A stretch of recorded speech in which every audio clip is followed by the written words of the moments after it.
Welcome to Total Retail Talks, your podcast channel for retail knowledge.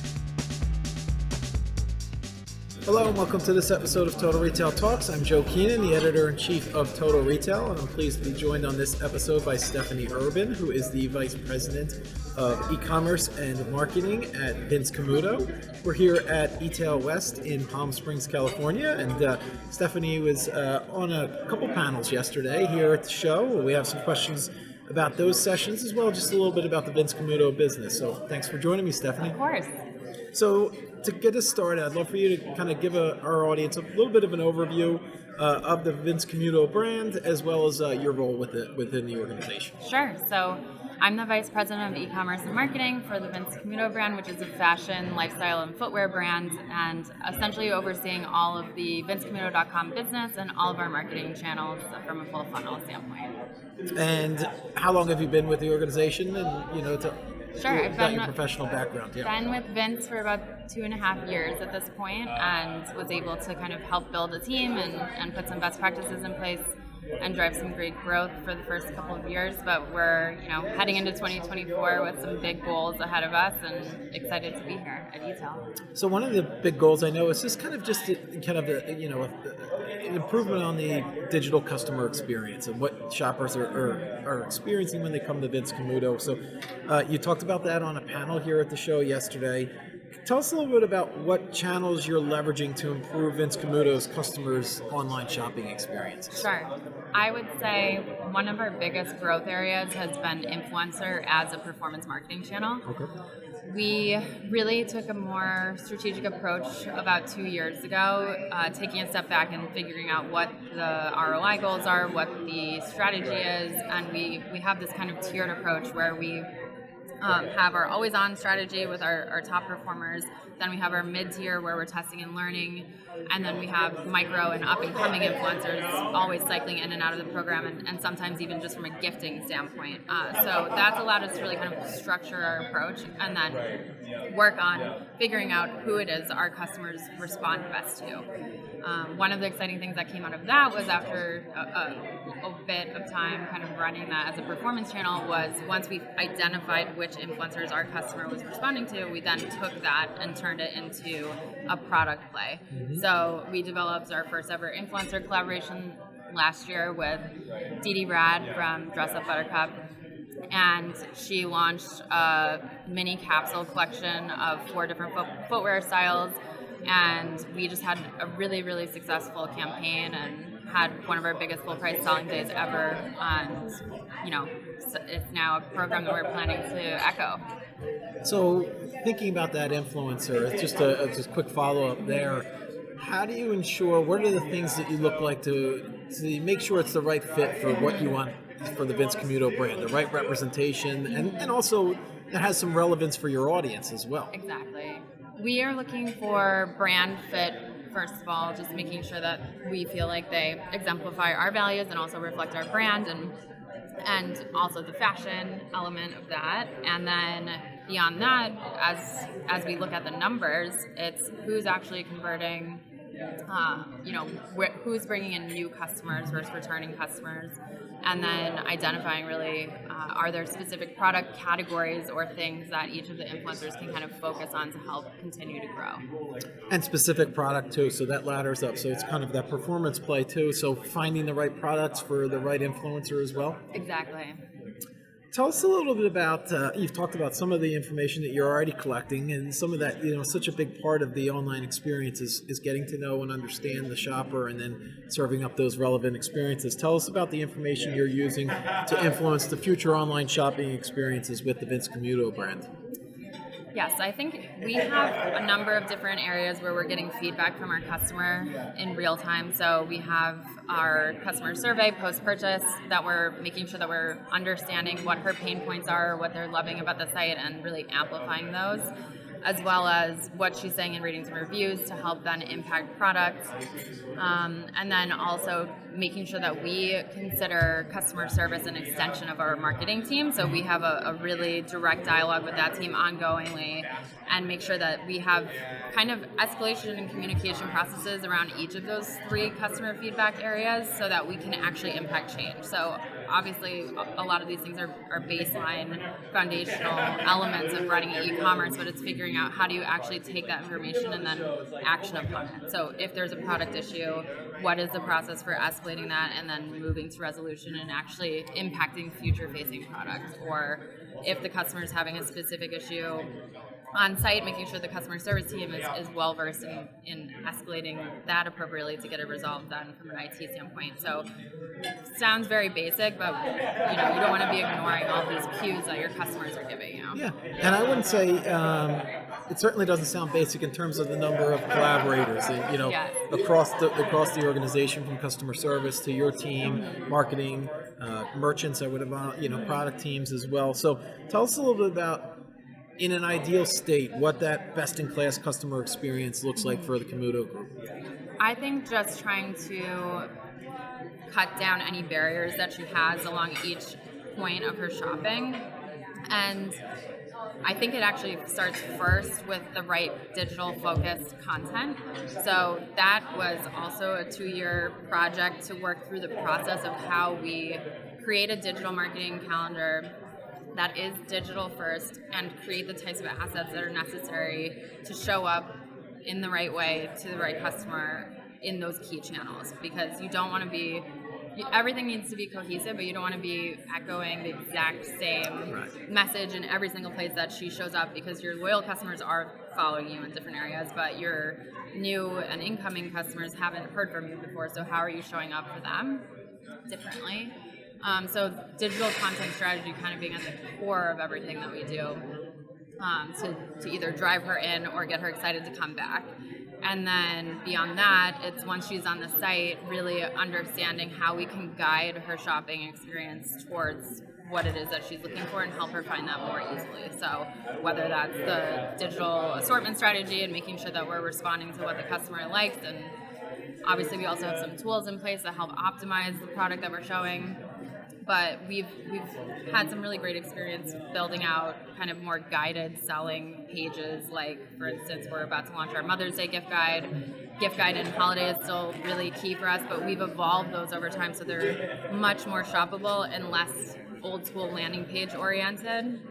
And also help her really drill down to what it is that she's most interested in. In terms of content, are you creating all of that content in-house? Do you work with some external partners? And then in terms of channel mix, how do you determine what content goes where? How do you look at, maybe talk a little bit about that as well? Sure. Everything's in-house for our team. We have a really amazing creative team who we love, and they're super collaborative with us along the way. So we really start by mapping out content almost down to a daily level, where email content drives the calendar, and then the other channels then pick up the key messages from those daily email communications and figure out what's the most impactful strategy. For instance, paid social, those assets probably change out once or twice a month. But that's still about 5 to 10 different messages that we're telling from paid social specifically. But making sure, again, we're briefing so that we feel consistent, but the copy will be tweaked accordingly for the correct channel. TikTok is a new one for everyone, and that's a totally different type of content house kind of that we're building to make sure that we're showing up there in a way that feels more genuine in the way that you need to. So that's changed very quickly over time. And then I think we're really excited too with all the different opportunities that are coming up from an AI creative standpoint, because it did take us 2 years to get to this point where we do create a massive amount of assets for every single channel. But now with some of these tools, you can really accelerate the speed of building number of assets much more quickly from something that your team did create, but then how do you replicate that? Yeah, so I'm thinking the efficiency gains in terms of production there. With all these different digital touch points that you're having with the consumer, my question then comes back to measurement and attribution. How do you think about, or how do you look at measuring your efforts in this arena? Are there specific data points that are more valuable to you as you think about where you're investing your marketing dollars and what's making sense? Definitely. We have been trying to do more and more incrementality testing, so especially from an upper funnel standpoint, making sure that we can proof point to the business why it's so necessary for us to show up in key channels like CTV and TikTok, and what the effects of that are on the business. So we've been doing incrementality testing more frequently, and then, beyond that, it's also tying back how many new customers are coming into brand from what channels. Like I said, influencers are a really high % new customer channel for us. So keeping an eye on that and making sure that that is a big piece of our strategy going forward. And what cadence are you looking at that data, and how quickly are you thinking about making decisions based upon spend in terms of that data? Yeah, I mean, we honestly look at everything daily, but try not to have knee-jerk reactions unless there's a larger issue at hand. I would say definitely on a weekly basis, being able to have the right conversations with your agencies and say, this looks like we should actually be more effectively funneling dollars. I mean, one of the benefits being over both brand marketing and performance marketing for me is that we can be really, really fluid with the budget across upper funnel to bottom funnel, and make sure that we have a clear communication path and plan to react accordingly and shift between those big channels over time, and having that conversation in a much more kind of cohesive manner has had a positive impact on the business. Perfect segue into what I wanted to address next in terms of positive impact to the business. Talk a little bit about what you're seeing and what would be the business benefits the Camuto Group has realized as a result of this work that you've done and you and your team to optimize this digital customer experience. Yes, I think the biggest thing is going to be our focus on growing LTV over time. Now that we've put this foundation in place and we have big customer databases that we're reaching from both email and SMS standpoint, and we are doing a really good job of driving in new customers, it's then how do you maximize the customers that you have and grow their share of wallet over time, and figuring out, fun new ways to get her excited to come back to the site and build her cart. So we've had a lot of growth in our apparel business over the last year, so we're going to continue to kind of see if we can do more cross category shopping. And then also just make sure that we're maximizing the data that we have to personalize wherever we can and show up with the product that she's most interested in. And that re-engagement campaigns are happening across all these different channels, or from social to your own site. Is that happening on site as well in terms of product? I would say site isn't exactly there yet. We have some AI-based assortment tools and things like that for now, but definitely an area of opportunity for us is really ramping up that personalization on site. And pulling in what we know about her from email channels onto the site. So the speed at which consumer behaviors evolve and customers, change how they shop. Tell us a little bit about, going forward, investments and or improvements that you have planned to kind of keep pace and provide the customer with the best online shopping experience going forward. I mean, it's been eye-opening to be here and see all of the new vendors that are in the vendor room and how much AI has been mentioned over the last few days. Obviously, everyone knows how big of an impact and change point we're going through. So I think keeping an eye on that and making sure that we're doing some thoughtful testing and learning within that space will be important for us as we think about the future and what happens with the deprecation of cookies and our lack of ability to eventually target some of the people that we already have. And so making sure that we're responding to that is top of mind for me from an investment standpoint, figuring out those partners that can help us best navigate that. And some of those operational efficiencies too that we talked about in terms of copy, image creation potentially, That's an area where AI could be of use to you with Vince Camuto. Definitely. I think SEO copywriting is a big area of opportunity for us to test into this year as soon as possible. Really, we're hoping to get that ramped up.